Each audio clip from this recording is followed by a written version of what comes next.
Assalamualaikum warahmatullahi wabarakatuh.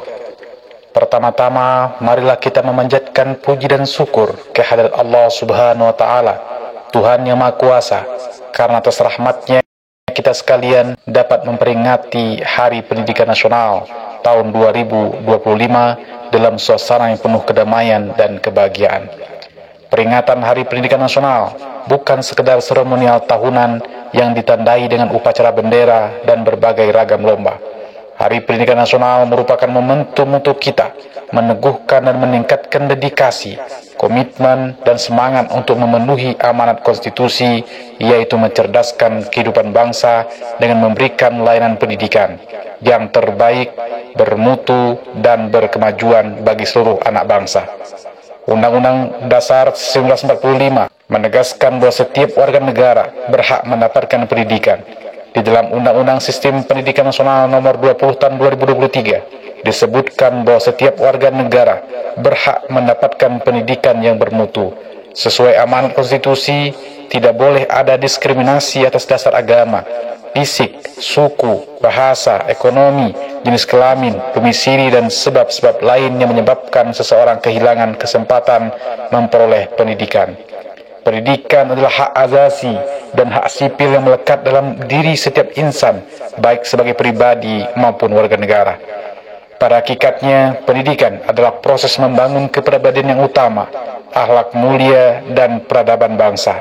Secara individual, pendidikan adalah proses menumbuh kembangkan fitrah manusia sebagai makhluk pendidikan, yang dengannya manusia menguasai ilmu pengetahuan, memiliki keterampilan, dan berbagai kecerdasan yang memungkinkan mereka meraih kesejahteraan dan kebahagiaan material dan spiritual.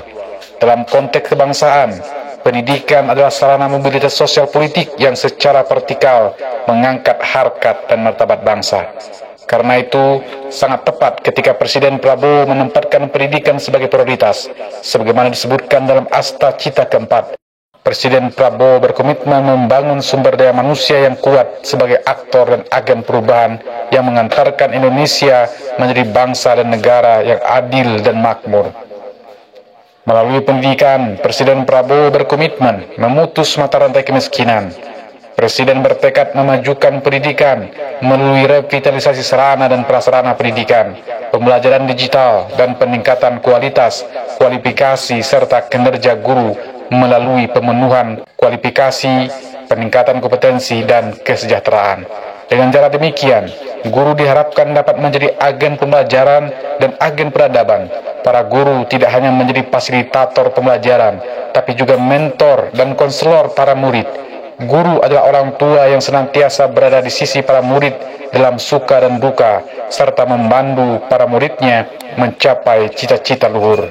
Untuk itu, diperlukan kerjasama semua pihak, baik pemerintah, orang tua, masyarakat, dunia usaha, dan media massa. Pemerintah sebagai penyelenggara negara tidak dapat bekerja sendiri karena keterbatasan sumber daya dan sumber dana. Perlu dukungan dan partisipasi semesta agar pendidikan sebagai layanan publik dapat berperan mengantarkan anak-anak menjadi generasi hebat dan kuat. Sejak Oktober 2024, Kementerian Pendidikan Dasar dan Menengah telah melakukan langkah-langkah nyata membangun layanan pendidikan yang bermutu. Secara manajerial, Kementerian Pendidikan Dasar dan Menengah memperbaiki tata kelola, pembinaan, dan kinerja guru. Secara kurikuler, Kementerian Pendidikan Dasar dan Menengah akan menerapkan pembelajaran mendalam atau deep learning, pemberlakuan tes kemampuan akademik, serta pembelajaran coding dan kecerdasan artifisial atau AI. Secara pedagogis, dalam rangka membentuk karakter, Kementerian membuat kebijakan 7 kebiasaan anak Indonesia hebat yang meliputi bangun pagi, beribadah, berolahraga, makan sehat dan bergizi, gemar belajar, bermasyarakat, dan tidur cepat. Program Pagi Ceria yang meliputi senam anak Indonesia hebat, menyanyikan lagu Indonesia Raya, dan doa bersama. Pendidikan karakter pada tingkat pendidikan taman kanak-kanak diluncurkan album Kicau yang berisi lagu anak-anak. Dengan semangat Hari Pendidikan Nasional, mari kita saling bergandeng tangan, bahu-membahu, dan bergotong royong mewujudkan pendidikan bermutu untuk semua. Assalamualaikum warahmatullahi wabarakatuh. Jakarta, 2 Mei 2025, Menteri Pendidikan Dasar dan Menengah Republik Indonesia, Abdul Mukhti.